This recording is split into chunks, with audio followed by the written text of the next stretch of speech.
افغان طالبان نے جس برق رفتاری سے کابل پر قبضہ کیا ہے اس نے عالمی سطح پر مبصرین کو حیران کر دیا ہے۔ اب افغان طالبان کو اصل چیلنج کا سامنا ہے اور وہ اقتدار حاصل کرنے کے بعد حکومت چلانے کا ہے۔ ایسے میں بہت سے لوگوں کے ذہن میں یہ سوال ہے کہ کیا افغان طالبان کے پاس ایسی قیادت اور ٹیم موجود ہے جو نظام حکومت بہتر انداز میں چلا سکے؟ اس سوال کا جواب جاننے سے قبل یہ جاننا ضروری ہے کہ طالبان کے تنظیمی ڈھانچے میں ذمہ داران کون ہیں اور کن صلاحیتوں کے حامل ہیں۔ اس وقت طالبان کے اہم قائدین میں تنظیم کے امیر ملا ہیبت اللہ اخندزادہ اور ان کے 3 نائبین ملا عبدالغنی برادر، ملا محمد یعقوب اور سراج الدین حقانی شامل ہیں۔ ہیبت اللہ اخندزادہ کے بارے میں کہا جاتا ہے کہ انہوں نے طالبان کی سمت و رفتار کو تبدیل کیا اور اس تنظیم کو اس کی موجودہ حالت میں لانے میں ان کا بڑا کردار ہے۔ ملا عبدالغنی برادر امارت اسلامی افغانستان کے نائب امیر ہیں اور ان کے پاس طالبان کے قطر میں قائم سیاسی دفتر کے انچارج کا عہدہ بھی ہے۔ مولوی محمد یعقوب سابق امیر افغان طالبان ملا عمر کے صاحبزادے ہیں اور افغان طالبان کی امارت کے امیدوار بھی رہے ہیں۔ مولوی یعقوب افغان سیکیورٹی چیف کا اضافی عہدہ بھی رکھتے ہیں۔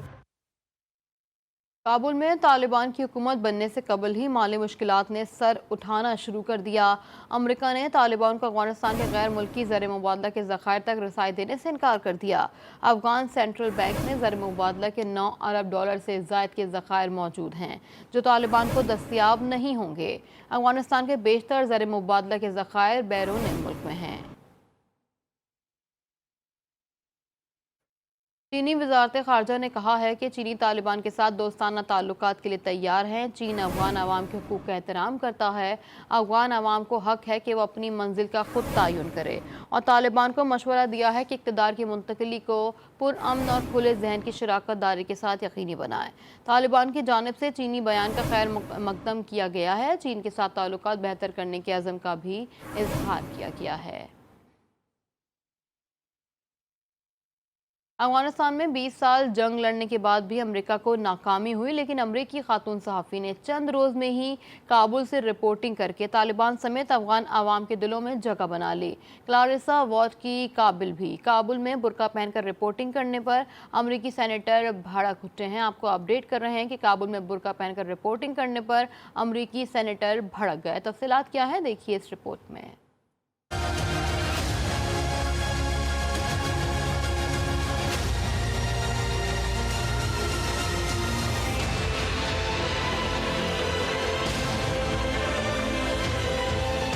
دلوں پر فتح جنگ سے نہیں قلم سے کی جاتی ہے۔ امریکی خاتون صحافی کلاریسا وارڈ نے کابل میں رپورٹنگ کر کے یہ بات ثابت کر دی۔ This is a sight I honestly thought I would never see. Scores of Taliban fighters and just behind us the US Embassy compound. CNN کی چیف انٹرنیشنل رپورٹر نے برقع پہنا اور طالبان کی فتح کا آنکھوں دیکھا حال بیان کر دیا۔ کلاریسا وارڈ کی رپورٹنگ پر ریپبلکن پارٹی کی سینیٹر نے کڑی تنقید کی، لیکن ان کی تنقید کے بعد سوشل میڈیا پر لوگ انہی کو برا بھلا کہنے لگے۔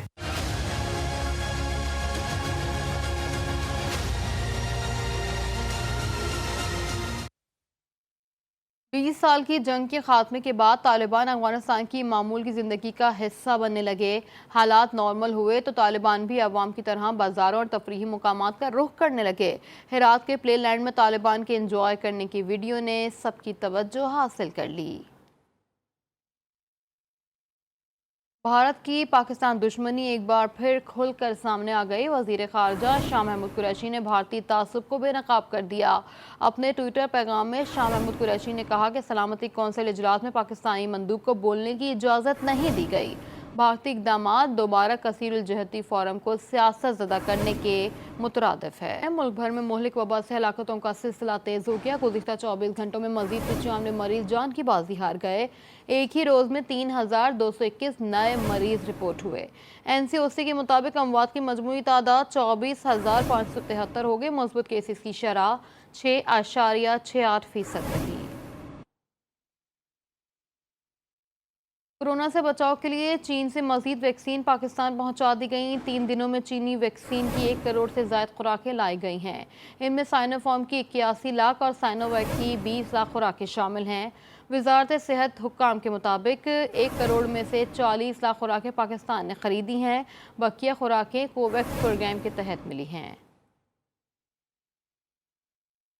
اور اب کچھ بات کریں گے محرم الحرام کی۔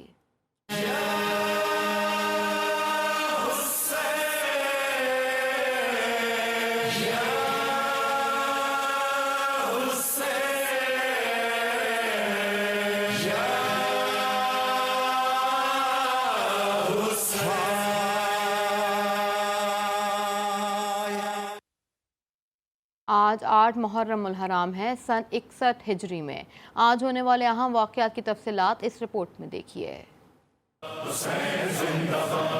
قرآن میں حدیث میں یزید کا بیان نہیں، یزید کی تو قبر کا کہیں بھی کوئی نشان نہیں، یزید کی تو قبر کا کہیں بھی کوئی نشان نہیں۔ 8 محرم الحرام 61 ہجری کو امام علی مقام حسین علیہ السلام اور آپ علیہ السلام کے رفقا پر بندے آپ کا دوسرا روز۔ کرب و بلا کے تپتے لق و دق صحرا میں دور دور تک پانی نہ تھا۔ نہر فرات پر یزیدی فوجیوں کے پہرے لگا کر گروہ حق تک ایک بوند پانی بھی نہ پہنچ پانے کے تمام اقدامات مکمل کر لیے گئے۔ قرآن میں حدیث میں یزید کا بیان نہیں، یزید کی تو قبر کا کہیں بھی کوئی نشان نہیں، یزید کی تو قبر کا کہیں بھی کوئی نشان نہیں۔ مگر نایابی آپ، شدت پیاس اور گرمی کی معراج نواز رسول صلی اللہ علیہ وآلہ وسلم اور آپ علیہ السلام کے دلاور و جاباز ساتھیوں کے عزم کو متزلزل نہ کر سکی۔ معصوم بچے بھی پیاس برداشت کرتے رہے مگر لب پر شکوہ نہ لائے۔ قرآن میں حدیث میں یزید کا بیان نہیں، یزید کی تو قبر کا کہیں بھی کوئی نشان نہیں، یزید کی تو قبر کا کہیں بھی کوئی نشان نہیں۔ نواز رسول صلی اللہ علیہ وآلہ وسلم، امام علی مقام حسین علیہ السلام، دیگر اہل بیت رسول اور جابازان امام حسین علیہ السلام تمام صعوبتوں کو خندہ پیشانی سے برداشت کر رہے تھے، کیونکہ منزل ایک تھی، خواہ جتنی بھی تکالیف کا سامنا کرنا پڑے، خراج لہو ہی کیوں نہ دینا پڑے۔ قبر کا کہیں بھی کوئی نشان نہیں، یزید کی تو قبر کا کہیں بھی کوئی نشان نہیں۔ دنیا بھر میں ہر رنگ، نسل اور فرقے کے لوگ امام حسین علیہ السلام سے عقیدت اور محبت کا اظہار اپنے انداز میں کرتے ہیں۔ کراچی میں ہندو برادری امام حسین اور اہل بیت کی عظیم قربانی کی یاد میں ہر سال تعزیے نکالتی ہے۔ اس حوالے سے جانتے ہیں محسن مہدی کی اس رپورٹ میں تفصیلات۔ ہمارے ہیں یا حسین،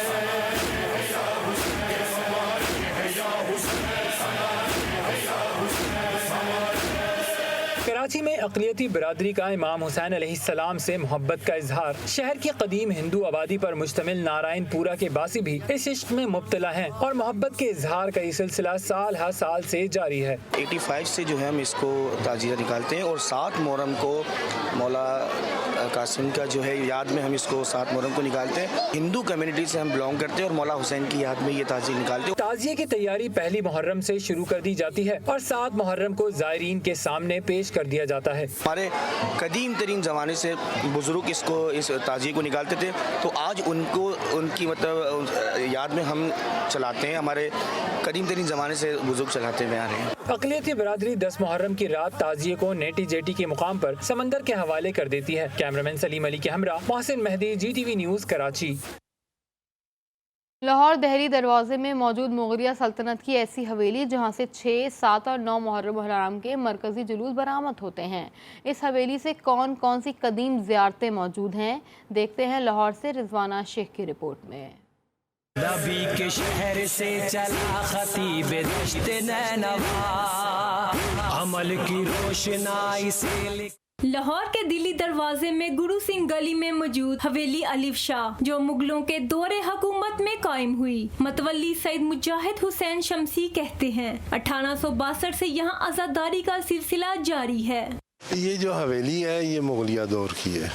مغلیہ دور میں ہماری زیارات جو تھیں وہ 6 محرم کو شبیہ جولا شہزادہ جناب علی اصغر علیہ السلام۔ حویلی الف شاہ میں حضرت غازی عباس علمدار کا قدیم علم بھی موجود ہے، جہاں خواتین اور بچے عقیدت کا اظہار کرتے ہیں۔ شہزادہ علی اصغر کا جھولا نکالتے ہیں ہم، ٹھیک ہے، اس کے اور 7 محرم کو عباسی زیارت نکالتے ہیں، 9 محرم کو بھی ذوالجناح نکالتے ہیں۔ یہ 4 ہماری لائسنسی زیارت۔ حویلی میں قائم زیارتوں میں ایک چھوٹی سی تربت امام حسین علیہ السلام کی چہیتی بیٹی حضرت بی بی سکینہ علیہ السلام کی بھی ہے۔ حویلی الف شاہ میں موجود یہ قدیمی علم پر چراغاں کرتے عقیدت مندوں کا ماننا ہے کہ وہ خالی جھولیاں تو لے کر آتے ہیں لیکن دامن بھر کر ہی لوٹتے ہیں۔ کیمرامین اویس راجپوت کے ساتھ رضوانہ شیخ، GTV نیوز، لاہور۔ واقعہ کربلا صبر و استقامت، قربانی و اثار کی ایسی داستان ہے جس میں ہر رشتے نے اپنی معراج پائی، وہ ماں ہوں، زوجہ ہوں، بیٹی ہوں یا بہن۔ امام علی مقام کی نصرت کرنے والوں میں ایک حضرت عبداللہ بن عمیر عبد الوہاب القلبی بھی تھے، جن کی والدہ اور زوجہ بھی میدان کربلا میں ان کے ہمراہ تھی، اور ان کی والدہ نے بھی میدان کربلا میں جام شہادت نوش کیا۔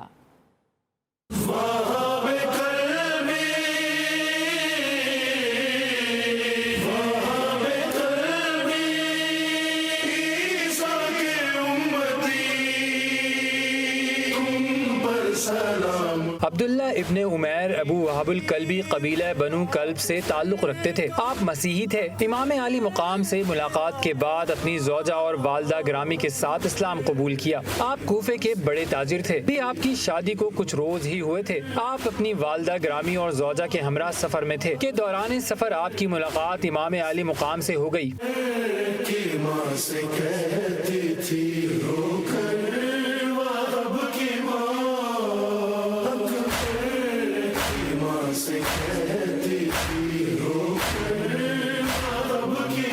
آپ نے نصرت فرزند رسول صلی اللہ علیہ وآلہ وسلم میں جام شہادت پانے کا ارادہ کیا تو ان کی زوجہ ان کو امام علیہ السلام کی خدمت میں لائیں اور عرض کیا، اے فرزند رسول صلی اللہ علیہ وآلہ وسلم، دو باتیں عرض کرنا چاہتی ہوں۔ ایک یہ کہ میرا شوہر تو عنقریب نیزہ و تلوار کے وار سے شہید ہو جائے گا، اس لیے مجھے اپنے اہل حرم کے حوالے کر دیجئے۔ دوسرا یہ کہ وہب سے وعدہ لیجئے کہ فروائے قیامت مجھے فراموش نہ کریں۔ امام علیہ السلام ان کی باتوں سے بہت متاثر ہوئے اور گریہ کرتے ہوئے فرمایا، تمہاری دونوں باتیں منظور ہوئیں۔ والدہ وہب نے حکم دیا کہ بیٹا اٹھو اور دختر رسول کے بیٹے کی نصرت کا حق ادا کرو۔ آپ خوب جانفشانی سے لڑے اور ایک جماعت کو واصل جہنم کرنے کے بعد اپنی ماں کے پاس آئے اور پوچھا، اے مادر گرامی، کیا آپ میری کارکردگی سے خوش ہیں؟ ماں نے فرمایا، میں اس وقت تک راضی نہیں ہوں گی جب تک تم امام علیہ السلام کے سامنے جام شہادت نہ نوش کر لو۔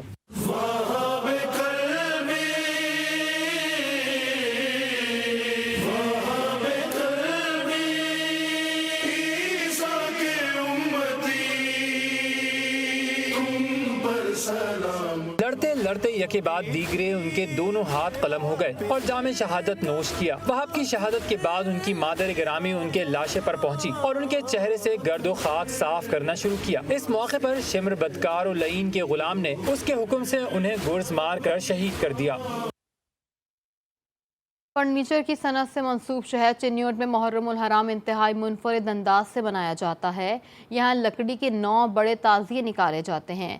تازیے دیار کی لکڑی سے تیار کیے جاتے ہیں۔ مزید تفصیلات نوشہر احمد کی اس رپورٹ میں۔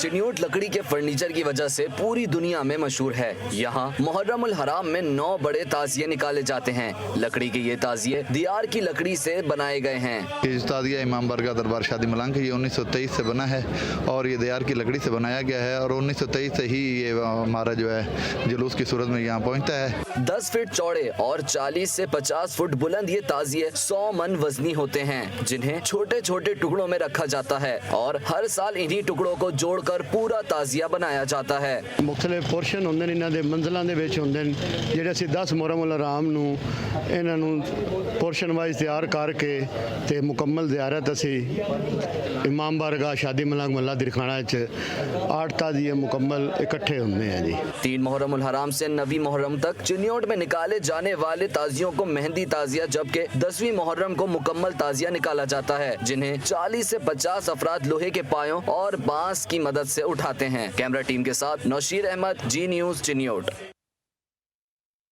نیوز بلیٹن میں یہاں وقت ہوا ہے ایک بریک کا۔